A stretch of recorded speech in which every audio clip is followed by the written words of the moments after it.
Welcome to The Explainer. Today we're diving into a really provocative report that points a huge finger at the year 2026. The source material we're breaking down today argues that it's not just another year on the calendar. Nope. It claims 2026 is a critical tipping point, the moment where a long-planned system of global control could finally get locked into place. So here's the core claim of the document we're examining. The major world events we're seeing aren't random. Not at all. The report argues they are all part of a very deliberate roadmap, and that 2026 is the destination. So it kind of begs the question, right?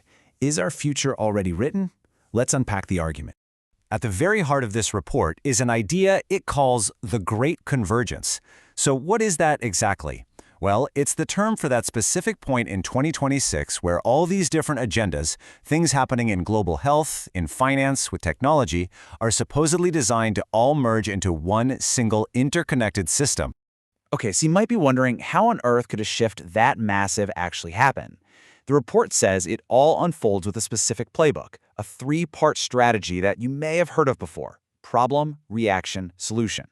Here's how the report claims this strategy works. It's pretty simple. First, you create a problem, a huge crisis that sends shockwaves through society. That in turn creates the reaction. People get scared, they panic, and they demand that somebody, anybody, do something to make them safe. And that's when you come in with the solution, a solution that conveniently you had ready to go the whole time. So what's the first crisis? According to the report, it's a global health threat. It points to all the talk we hear about disease X, right? That scary hypothetical pathogen that's supposed to be just around the corner. The source argues this isn't just about being prepared. It calls it a form of predictive programming, basically designed to keep us all afraid and ready to accept whatever solution they offer next. The next crisis the source details is all about the economy. The report uses the term controlled demolition, and it points to predictions from some economists of a catastrophic everything bubble crash happening by 2026. The alleged goal here would be to create total financial chaos, wiping out savings and making people desperate for any kind of fix. And the third part of this crisis trifecta is all about technology. The document lays out a scenario for a massive cyber pandemic. Imagine a cyber attack so big it takes down the power grid, the banking system, everything. The chaos would be off the charts, and it would, according to this theory, be the perfect justification for rolling out a new, much more controlled and centralized internet. So, once the public is reeling from all these crises and demanding safety, the report claims that's when Act 2 begins. This is where the solution is introduced, and it starts with new, legally binding international rules for global health. Now, this is really interesting. This slide gets into what the report claims is a huge shift in power. Look at the table. It's comparing the old WHO regulations with the new proposed amendments. The key things to notice are in that new column. What used to be recommendations suddenly become legally binding commitments, and they could declare a global health emergency based on just the potential for a threat. The report argues this would essentially give the WHO authority over its member nations' health policies. And the document is very clear that this isn't some far-off idea. It lays out a very specific timeline. Things start moving fast in late 2025, and it all leads up to, you guessed it, September 2026. According to this analysis, that is the date when these new rules would become fully binding, effectively locking the whole system into place. All right, so you've got the crises and you've got the new global rules. But how would you actually enforce all this on an individual level? Well, that brings us to the final piece of the puzzle, according to the report. It's what it calls the digital enclosure, a technology grid designed to control daily life. The analysis claims this all starts by changing the very nature of money.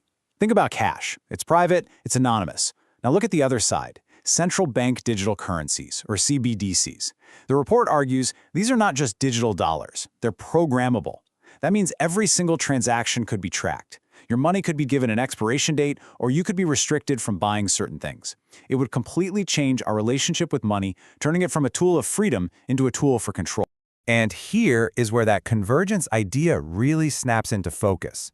The report points to things like the EU's digital ID wallet, which countries are supposed to offer by 2026. And look what it's designed to hold: your national ID, bank accounts, driver's license, even your medical records. Basically, your entire life all in one app.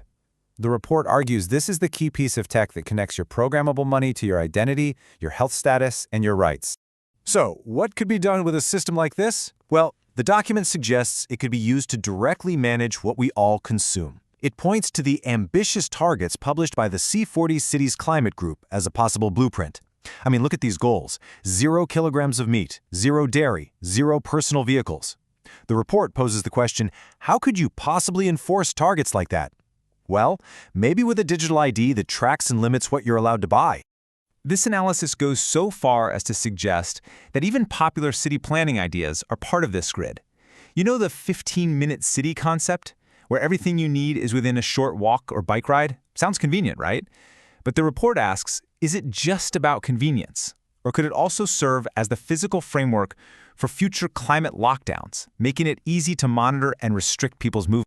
So when you put all of these different pieces together, the manufactured crises, the new global laws, and this digital control grid, what's the final picture the report paints for us? The report's conclusion is that 2026 is the finish line. It's the year of completion, where all these separate plans finally converge into one coherent system. It calls the end result a digital panopticon, which is an old idea for a prison where a single guard can see everyone at all times. So a system of total, centralized surveillance, where everything can be monitored and controlled. But, the document doesn't actually present this future as being set in stone.